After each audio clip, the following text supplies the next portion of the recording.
নিজেও একসময় বেকার ছিলাম। আপনি এদিকে কথা এই বেকার সমস্যা সমাধান করে আনস্কিল পাঠাইলে রিমিটেন্স আসে কম, স্কিল করে পাঠাইলে রিমিটেন্স আসে প্রায় 150%। আনস্কিলকে স্কিল করার জন্য আমি যখন কাজ শুরু করি তখন 2012 সালে আমি শুরু করে 15-16 সালের থেকে আমরা সরকারের BTB, NSDA, national skill development authority, এইটার মাধ্যমে 56টা ট্রেডের অ্যাপ্রুভাল নিয়ে আমরা প্রথম ঢাকা সেন্টার দিয়ে শুরু করি। এরপরে আমরা কুষ্টিয়ার বেড়ামারা একটা সেন্টার করি, ঈশ্বরদীপ, পাবনার রূপপুরে পারমাণবিক গেইটে আরেকটা সেন্টার করি, এবং সর্বশেষ এখন পর্যন্ত সর্বশেষ হলো এই নরসিংদী। আপনি বলছেন এটা আমতলা বাজার, হ্যাঁ, আমি এটাকে আমতলা বাজার চেঞ্জ করে বসুন্ধরা নামে পরিচিত করার জন্য আমার এই সকল কর্মকাণ্ড আমতলা থেকে আরেকটু যেন ডেভেলপ হয়। এখানকার আশপাশের মুরব্বীরা বলে, আমি গতবার আসছি যে শুনছি যে আপনি এসে আমাদের অঞ্চলটাকে আলোকিত করে দিয়েছেন, এটাকে শহর বানিয়ে দিয়েছেন। আগে আমাদের এটা শহর ছিল না, অন্ধকার ছিল। এই জন্য এই নরসিংদী বেছে নেওয়ার প্রয়োজন হচ্ছে। নরসিংদীতে অনেকগুলি ট্রেনিং সেন্টার আছে, আমার সমসাময়িক ভাইয়েরা বানাইছে, কেউ বড় বানাইছে, কেউ ছোট বানাইছে, এটা হতেই পারে। কিন্তু এই নরসিংদীতে এই ওয়েল্ডিংয়ের বাজারটা হয়ে গেছে হলো গোড়াশাল ফার্টিলাইজার এবং কি বলে পাওয়ার প্ল্যান্টকে কেন্দ্র করে ওই সময় যে ওয়েল্ডিং বাজার এখানে হচ্ছে, এটা আজকেও চলছে। আমি মনে করি এটা আরও 100-200 বছর চলবে, কারণ সারা বিশ্বে স্টিলের ব্যবহার বেড়ে যাচ্ছে, সিভিলের ব্যবহার কমে যাচ্ছে, স্টিলের রিসেল ভ্যালু আছে। তো যার জন্য আমাদের প্রচেষ্টা হচ্ছে দীর্ঘদিন থেকে আমরা করে আসছি। আমি একটা আনস্কিল লোকের স্কিল করলে সে বেতনটা পাচ্ছে 150%, এবং তার স্কিল লোকদের জন্য বিশ্বের বিভিন্ন দেশের কোম্পানির মালিক যারা, ক্লায়েন্ট যারা, এরা কোনো টাকা পয়সাও দাবি করতে পারে না। লেবার হইলে বলে যে কত দিবা, এগুলি একটা সমস্যা। যে কারণে আমি মনে করতেছি যে আমরা রিমিটেন্সেও একটা প্রভাব ফেলতেছি, বেকারত্বের উপর একটা প্রভাব ফেলতেছি। হ্যাঁ, বেকারত্ব তো দুইভাবেই প্রভাব ফেলতেছি। আমার আমি এআরএম গ্রুপের এমডি, আমার এই এআরএম গ্রুপে এখন 250 স্টাফ আছে, তাহলে 250 পরিবার চলছে। আমি মাসে 500-700 করে লোক পাঠাই, এই পর্যন্ত 25-30 হাজার লোক আমার চলে গেছে। 25-30 হাজার পরিবার স্বাচ্ছন্দ্যে বসবাস করতেছে, চলাফেরা করতেছে। একজন গেলে সেই পরিবারে আরো 4 জন আছে, 5 জন সুখী হচ্ছে। আপনার এই প্রতিষ্ঠান থেকে সরাসরি ডেলিগেটের মাধ্যমে যে স্কিল ডেভেলপমেন্ট যে ওয়ার্কারগুলি, এখান থেকে সরাসরি ডেলিগেটের মাধ্যমে এখান থেকে ডেলিগেট আসলে না অন্যত্র কোনো জায়গা থেকে ডেলিগেট করবে? অলরেডি এই সেন্টার আপনি দেখতেছেন এটা এখনো আন্ডার কনস্ট্রাকশন।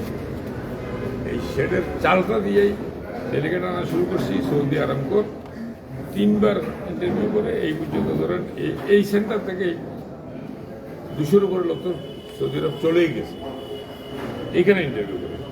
এবং এটা হচ্ছে আমার 4টে সেন্টারের মধ্যে সবচাইতে লেটেস্ট মডার্ন, সবচাইতে বড় সেন্টার, অনেক বেশি ফেসিলিটিস আছে। আমি যেখানে 115টা বুথ আছে। আমার জানা নাই বাংলাদেশে আর কারো কাছে একই সেন্টারে এত বুথ আছে কিনা।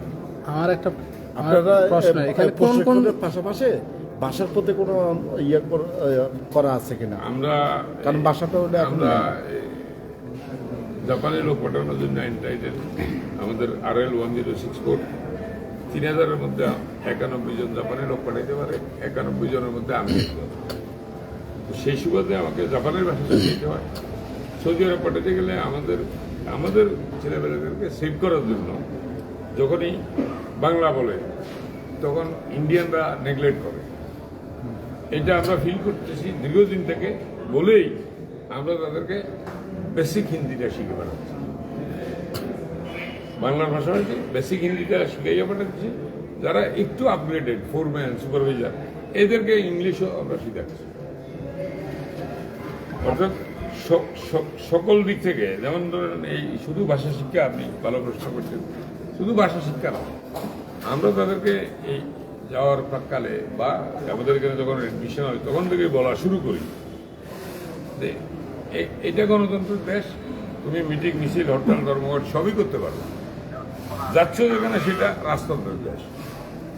কোনো সমিতি করা যাবে না, মিছিল করা যাবে না, মিটিং করা যাবে না,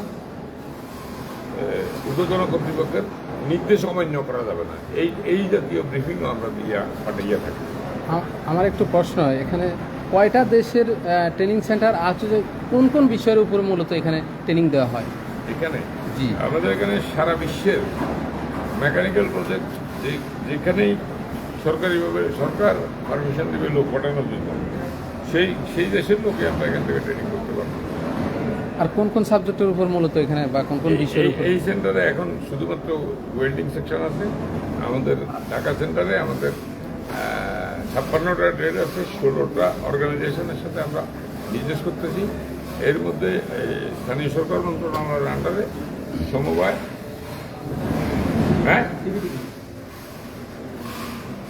স্থানীয় সরকার মন্ত্রণালয়ের সমবায় বিভাগের লোক সরকার এনে দেয়, টাকাও সরকার দেয়।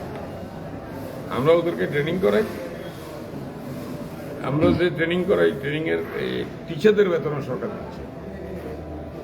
আপনি তো এখানে পুরো এই হাউসটা পরিদর্শন করলেন, কনস্ট্রাকশনের কাজ চলছে বা বিভিন্ন মেশিনারিজগুলো আমি দেখলাম আপনি পরিদর্শন করলেন, তো সেই ক্ষেত্রে কোনো ধরনের ত্রুটি বা পেয়েছেন কিনা? ত্রুটি যেগুলো একটা কনস্ট্রাকশন সাইডে মিনিমাম ত্রুটি থাকে। আপনি মেশিনারিজের কথা বলছেন, আমার এই 115টা মেশিন রিল্যান্ডে, এগুলি মালয়েশিয়ার থেকে ইম্পোর্ট করা।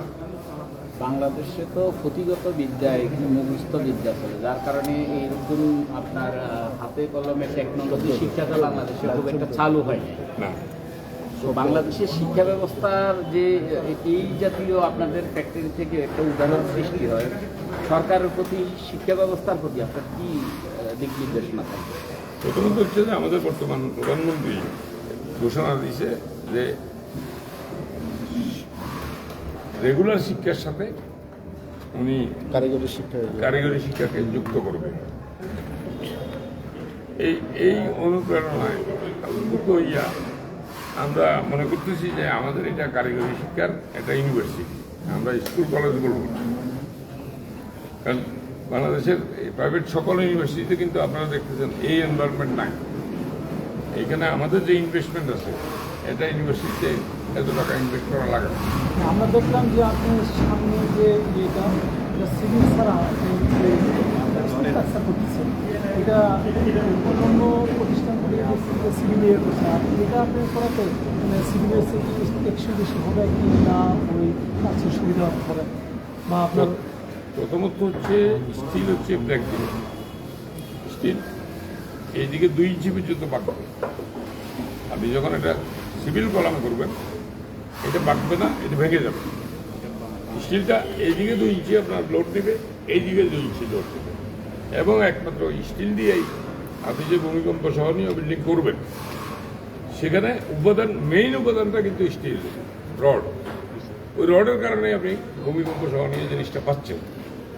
অপরদিক হচ্ছে যে এই স্টিলের রিসেল ভ্যালু আছে, এই স্টিলে দ্রুত কাজ করা যায়। আমার সিভিল কন্ট্রাক্টর বলতেছে যে এখনো 6 মাস হয় নাই, আপনারা এই প্রেশার দিয়ে আমার কোথায় নিচ্ছেন? আমার তো এটা 4 মাসে করা দরকার। কারণ আমার ডেলিগেট আসতেছে, এই যে আমি চেষ্টা করতেছি আপনাদের এই নরসিংদীবাসীকে উপহার দেওয়ার জন্য। আমার 3 জন ডেলিগেট আসতেছে 10 তারিখে, ব্রিটিশ ন্যাশনালিটি। এরা সংযুক্ত আরব আমিরাত থেকে আসতেছে। তারা শুধু একদিন আমাদেরকে সময় দিচ্ছে, আমাদেরকে ভিজিট করবে। চেষ্টা করতেছি আমি নরসিংদীটা ভিজিট করানোর জন্য। আমরা একটা প্রশ্ন হচ্ছে যে কি, আপনার ব্রিটিশ টবাকোতে আমরা দেখতে পাই আর কি, আপনার সেফটি জাতীয় ফ্যাক্টরির ক্ষেত্রে বাংলাদেশে আমি বিশেষভাবে ব্রিটিশ টবাকোতে দেখেছি বাইরের কান্ট্রির মতন যে সেফটি দিয়ে আপনার ফ্যাক্টরি চালানো হয়। আপনি কি ওরকম চিন্তাধারা আছে এখানে পর্যাপ্ত পরিমাণ সেফটি দিয়ে কাজ করতে পারবেন? চিন্তাধারা নয়, এটা অলরেডি বাস্তবায়িত। এইখানে একটা লোক ওয়েল্ডিং সেকশনে ঢুকবে না যতক্ষণ পর্যন্ত সে ফুল সেফটি পাচ্ছে না, কারণ এটা সেন্সিটিভ কাজ। এখানে উইদাউট সেফটিতে কাজ করাতে গেলে লোকটা তেমনিভাবে রিস্কে থাকবে, আমিও তেমনিভাবে রিস্কে থাকবো। প্রবাসী কল্যাণ মন্ত্রণালয় যে লোনের ব্যবস্থা আছে ওই বিষয়ে কি আপনারা সহযোগিতা করেন যারা এখান থেকে প্রশিক্ষণ নিয়ে বাইরে যাওয়ার লোনটা? প্রবাসী কল্যাণ মন্ত্রণালয়ের ক্ষেত্রে আমরা তাদেরকে ডকুমেন্টস দিয়া সহযোগিতা করি, তাদেরকে তথ্যপত্র দিয়া সহযোগিতা করি। অমুক তুমি কোন জেলার প্রবাসী কল্যাণ ব্যাংক ময়মনসিংহের অমুক জায়গায় ব্রাঞ্চ আছে এক্সাম্পল। জি, আবার প্রবাসী কল্যাণ ব্যাংক থেকে সে লোন নিতে গেলে তার এই প্রবাসী কল্যাণ মন্ত্রণালয়ের ইমিগ্রেশন ক্লিয়ারেন্সটা লাগে। তো যার লোন লাগবে তাকে আমরা দ্রুত ক্লিয়ারেন্সটা দিয়ে দেওয়ার চেষ্টা করি যাতে সে লোনটা পাইয়া যায়। জি। আমার একটা প্রশ্ন, নরসিংদী তো আরও জায়গা আছে, এখানে পলাশে তো আশেপাশে বিভিন্ন জায়গায় এই ফ্যাক্টরি করছে, কিন্তু আপনি এখানে কেন বেছে নিয়েছেন পলাশকে? সদরে নিতে পারতেন, রায়পুরা নিতে পারতেন, মনোদি নিতে পারতেন, মাধবদী নিতে পারতেন, কিন্তু পলাশকে কেন বেছে নিয়েছেন? কারণ পলাশে তো বিভিন্ন ট্রেডের প্রশিক্ষণের রাস্তা দিয়ে আশেপাশে সব জায়গায় আছে পলাশে। পলাশ যেহেতু ওয়েল্ডিং ট্রেনিং এর একটা বাজার, আমি বাজারের বাইরে কেন যাব? Number one. নাম্বার টু হচ্ছে যতগুলি এরিয়াতে তো আপনি করতেছেন ততগুলি এরিয়া তো আমি এখন চিনি, কিন্তু এই জমি নেওয়ার আগে তো আমি চিনি না। এই জমিটা আমি দেখছি এটার এক পাশে পল্লী বিদ্যুৎ, আরেক পাশে একটা ইসলামিক কমপ্লেক্স, মাঝখানে আমি থাকলে আমি ধর্মীয়ভাবেও ভালো থাকবো, প্রশাসনিকভাবেও ভালো থাকবো, আবার সোসাইটিতেও ভালো থাকবো। আমার একটা প্রশ্ন হচ্ছে যে কি বাংলাদেশের আপনার শিক্ষাক্ষেত্রে দেখা যাচ্ছে যে একজন ছেলে মেট্রিক পাস করলো, ইন্টারমিডিয়েট পাস করলো বা ডিগ্রি পাস করলো, তার কর্মসংস্থান নাই বা এই জাতীয় কাজ হাতে ধরতে তার লজ্জা পায়। এই লজ্জা পাওয়ার কারণে আমরা বাংলাদেশের আপনার যে জনশক্তি আমরা অনেক পিছনে পড়ে আছি, প্রকৌশলের দিক দিয়ে বলেন, টেকনোলজির দিক দিয়ে বলেন। এই যে শিক্ষিত ছেলেরা বাইরে কিন্তু এটা নাই, বাইরে যে আপনার একজন ডিগ্রি পাস, মাস্টার্স পাস বা যে কোনো কাজ তারা পছন্দ করে, হাতে কাজটা বেশি করে। আমাদের দেশে সেটা করে না, না করার কারণে কি পিছনে আমরা দিন দিন করতে যাচ্ছি? তো সর্বপ্রথম আপনার প্রশ্নের জবাবটা যদি আমি এইভাবে দিই যে এই কাজটা শিখতে লজ্জা পাচ্ছে, এই লজ্জাটা না পাওয়ার জন্য সরকার এবং আমরা প্রাইভেট সেক্টরে যারা আছে কাঁধে কাঁধ মিলাইয়া কাজ করতেছি। প্রাইভেট সেক্টরে আমাদের তো কন্ট্রিবিউশন করার ক্ষমতা আছে, সেটা করতেছি। সরকার অর্থ দিয়ে সহযোগিতা করতেছে, লোকবল সংগ্রহ করে সহযোগিতা করতেছে। সরকারি পৃষ্ঠপোষকতার কারণেই কিন্তু আমাদের দেশে এখন ট্রেনিং করতে আমার এখানেও আসে। এই ট্রেনিং সেন্টার যদি আমি 5 বছর আগে করতাম, এইখানে লোক আসে।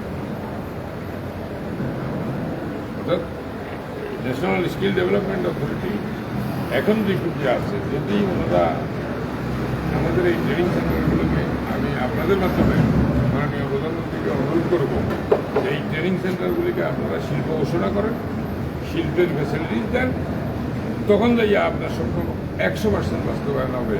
শুধু পুঁথিগত বিদ্যাতে আপনি কারিগরি শিক্ষা সিলেবাস লাগাই দিলেই শেষ হবে না। আমাদের মতো যারা ঘাম ধরাইয়া রক্ত ধরাইয়া আমরা যে কাজ করতেছি, শিখাচ্ছি, আমাদেরকেও একটু দেখি।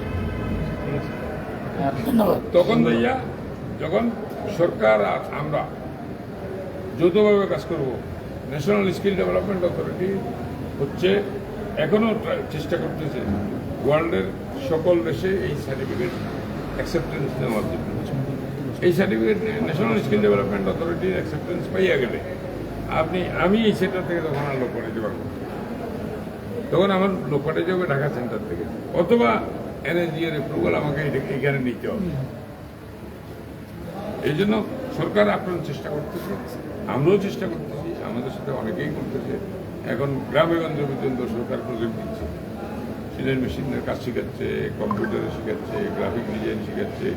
আপনি আমার মনে হয় এই প্রথম হয়তো শুনবেন আমাদেরকে এখন এই ওয়ার্ল্ড ব্যাংকের ফান্ডিংয়ে সিসেপ নামে একটা প্রজেক্ট থেকে বাসি আমাদেরকে প্রজেক্ট দিচ্ছে, এখানে 70% ফিমেল দিত। এটাকে এর আগে শুনছেন? না, 70% ফিমেল অ্যাডমিশন করা যেত। আমরা অনেক চ্যালেঞ্জিং জব করি, সেই তুলনায় আমরা তৃপ্তিটা পাই। অনেক বেশি লাভ করার আমাদের কোনো সুযোগ নাই, ইনভেস্টমেন্ট অনুযায়ী ঘরে টাকা নিয়ে যাওয়ার কোনো সুযোগ নেই, কিন্তু শান্তি আছে, সান্ত্বনা আছে। আমি যেই আনস্কিল লেবারটা 800 টাকা যাইতো, তারে আমি 1500 টাকা বেতনে পাঠাচ্ছি। আমার একটু চিন্তা চেতনা কষ্টের মধ্য দিয়া তার পরিবারটা দাঁড়ায়। ঠিক আছে, থ্যাংক ইউ। এই এই, এই, ওনাদের ফুলগুলি দিয়ে দাও